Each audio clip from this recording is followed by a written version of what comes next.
Hi, today I'm going to show you another kind of attack. An attack probably people like to see, which involves front kick, Mae Geri. So, Mae Geri from that stance.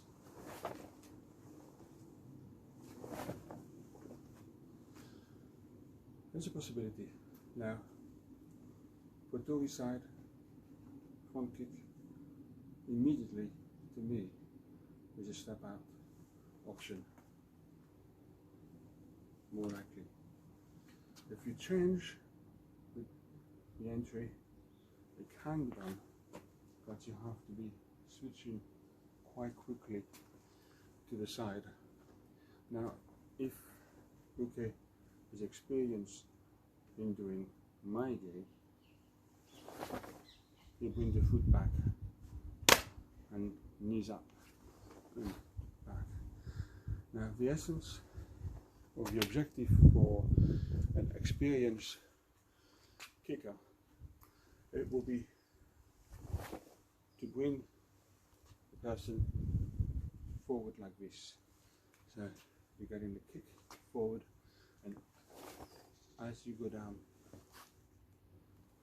you finish him with a punch to the face, because you'll be down, and that will be the end of the attack.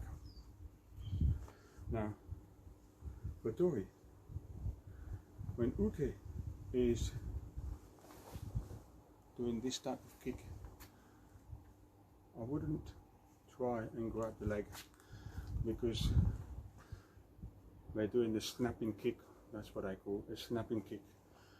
Very identical to a punch, one speed, double the speed after contact is made, by retrieving twice faster than you initially threw. That's when you're causing vibration power. With a front kick, it's the same principle. You kick and put it back. And what happens is, when it's entered the right target, you might get a kick, and a few seconds later the pen comes on. That's how powerful snapping kick can be. So, well, the solution to that, get out of the way, avoid receiving it, so out of the way. Now, I would emphasize the entry into Ai-hanmi, for example. Ai-hanmi, that's a possibility. Or a deeper entry when you go to the back and you go into the back. Then you can pull him slightly. Okay, we'll be off balance. These are the possibilities. You'd be surprised also that some people kick and they leave their leg out a bit longer.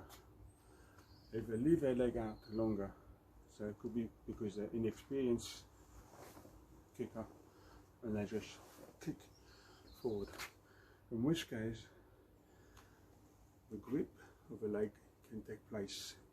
So you get the leg resting onto the arm, and then you can raise the leg up more, so effectively Uke will be shifted up and fall to the back of the head.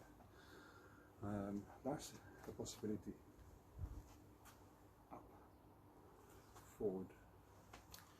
That's one way of doing it. There's another way, which I quite like personally, is you bring the leg and you angle it, and you do a yonku pin onto the side of his leg. So you grip and you change your knee, and because he's standing on one leg, you do the yonku pin in that direction. So what happens is, if the kick's leg is being gripped, yonku pin, he'll be on the floor. Quite a painful technique. Kicks are good to give you the extra range when this is not enough. This is a little bit deeper or extra range. That's why there are some kicks actually that can be utilized to give you the extra range when you haven't got it with your arms. Now, drawbacks with a kick is you're standing on one leg. So if Dory succeeds to step out of the way and or to grab the leg, you're in a bit of a trouble, because there, I've got the leg right here. Another possibility is I can use my back leg to kick between his legs, right there. So okay, it's got the leg and kick right here, which is not a pleasant situation to be in. So in Aikido, the kicks can be applied, but I personally would recommend for a kick to be taking place is when your partner has lost his balance or he's completely in a bad position. Then kick is a good way to do any other movement or another attack to finish him off. Now,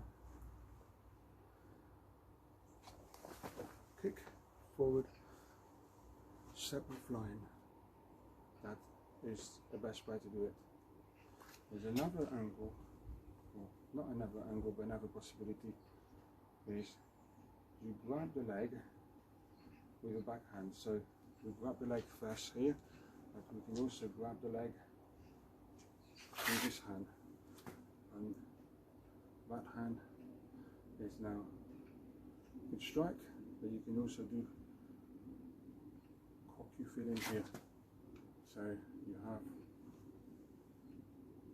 this possibility that okay to be grabbed and then destabilize, so forth. That's a possibility. So this way, yoke your pin. Make sure you keep your hand knee, or you enter a little bit more into Itohemi and you grab with that leg. So it can be a strike, it can be a Kokyu, it can also be grabbing the side of his body or side of his arm, and now you got him basically. If you're standing on one leg, there's also a possibility of sweeping that leg. He'll fall on the floor. This is a common technique from Shotokan karate, swooping. But I would say, because you'll be sweeping, you'll be on the floor, and then there's a finishing double Ai-hanmi. But in Aikido,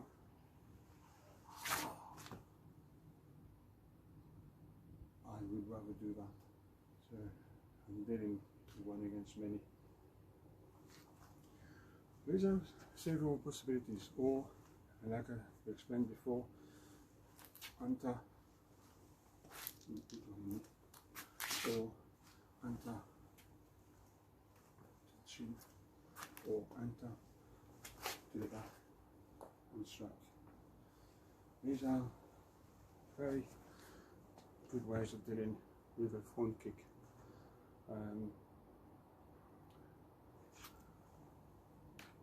What is important is when you do a front kick, there's two possibilities. You can do a front kick from your front foot, or you can do a front kick with a back foot, but you need to lock your front foot. You can kick back, kick forward. Depends what's the best option at that moment of time. If you do this, because it may feel easier to kick forward, two things happens. There's twisting, you're sending a telegram. You're telling Tori that you're going to do something like this. So an experienced martial artist will actually look at the other person's feet, and if he sees there's a movement that indicates they're going to do something like that, you basically have a lot of time to react and do something about it. So it's very important to lock your front foot and kick forward. You can bring it back, forward. It's the same with a can. You've got a can. If you're going to do another strike, lock your front foot.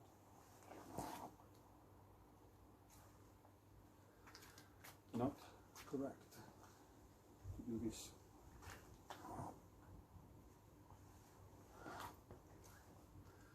You don't want to do the adjustment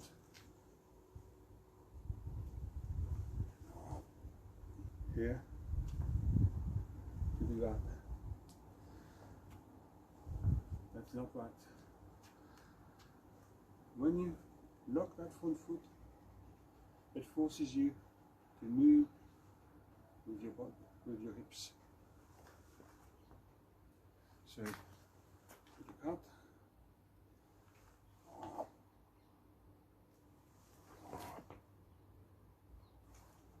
Same principle.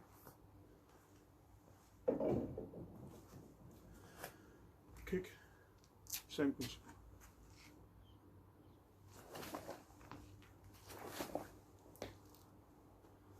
Keep it. I did mention the first thing. You're indicating where you're going to go.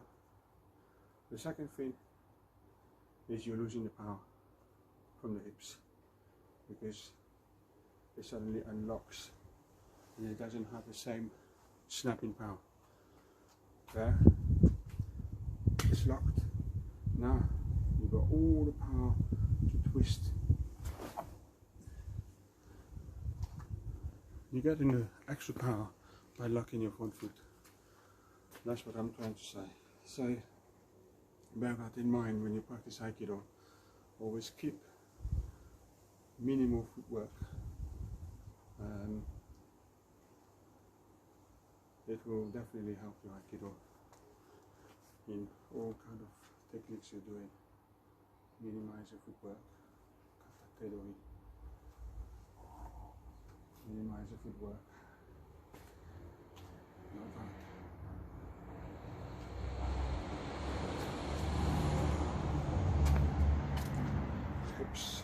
Hips. Feel the hips moving. When you move with your hips, you will affect your partner greater.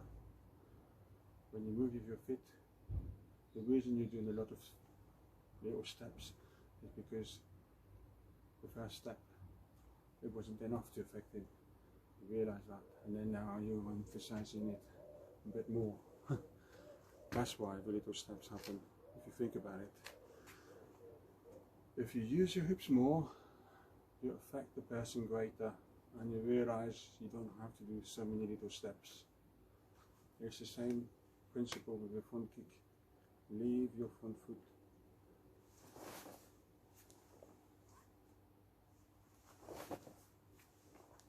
Or here. It makes all the differences. Anyway, I hope this video has been a bit of a help to your own Aikido study and journey to improve further. Don't forget to subscribe, and thank you for watching.